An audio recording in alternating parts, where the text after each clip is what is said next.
এবারে বক্তব্য আসন গ্রহণ করার জন্য আহ্বান জানাচ্ছি বাগাতিপাড়া পৌরসভা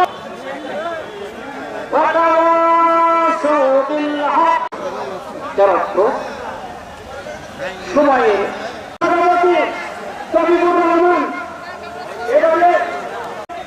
সাবেক মন্ত্রী মরণ ফজলুর রহমান ফজল ভাইয়ের সুযোগ্য আহ্বায়ক কমিটির অন্যতম যুগ্ম আহ্বায়ক। আপনারও কর্মী, আমরাও কর্মী, আপনারও নেতা, আমরাও নেতা। নির্বাচনের এলাকায় আমাদের প্রান্তীয় নেতা বিএনপি লালপুর বাগাতিপাড়ার নেতৃবৃন্দ যে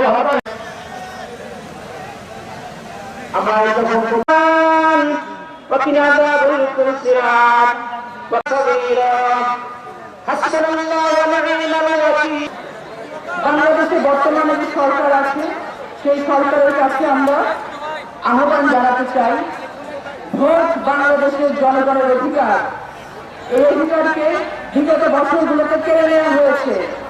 আপনারা বাংলাদেশের খুব ক্রান্তি লগ্নে এসে বাংলাদেশের হাল ধরেছেন। আপনারা বাংলাদেশের জনগণকে তাদের নিরাপত্তার অধিকার ফিরিয়ে দিন। বাংলাদেশের জনগণকে, জনগণের সন্তানকে তাদের শিক্ষার অধিকার ফিরিয়ে দিন, তাদের চাকরির অধিকার ফিরিয়ে দিন, তাদের দুবেলা দুমুঠো ভাত পেট ভরে খাবার অধিকার ফিরিয়ে দিন।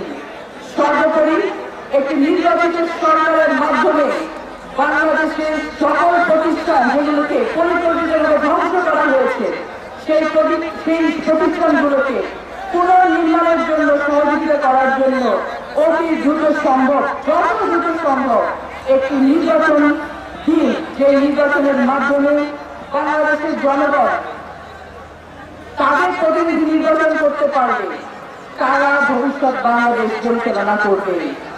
এবং এটি করার জন্য বাংলাদেশের জনগণ আপনাদেরকে সর্বাত্মক সহযোগিতা করার জন্য প্রস্তুত আছে। আপনারা বাংলাদেশের এখন অভিভাবক, আপনারা যদি চান তাহলে সম্ভব। এখন যে আইন শৃঙ্খলা নিরাপত্তার যে বাংলাদেশে ঘাটতি রয়েছে সেটাকে ঠিকঠাক করা আপনাদের পক্ষে সম্ভব। আপনারা চাইলেই সম্ভব বাংলাদেশে যে সিন্ডিকেট মজুদদারির কারবার করে দ্রব্যমূল্যকে ঊর্ধ্বগতির দিকে নিয়ে গেছে সেই সিন্ডিকেট ভেঙে বাংলাদেশের জনগণকে সুলভ মূল্যে তাদের নিত্য প্রয়োজনীয় দ্রব্য সামগ্রী যেন তারা ঘর নিতে পারে সেই ব্যবস্থা করে দেওয়া।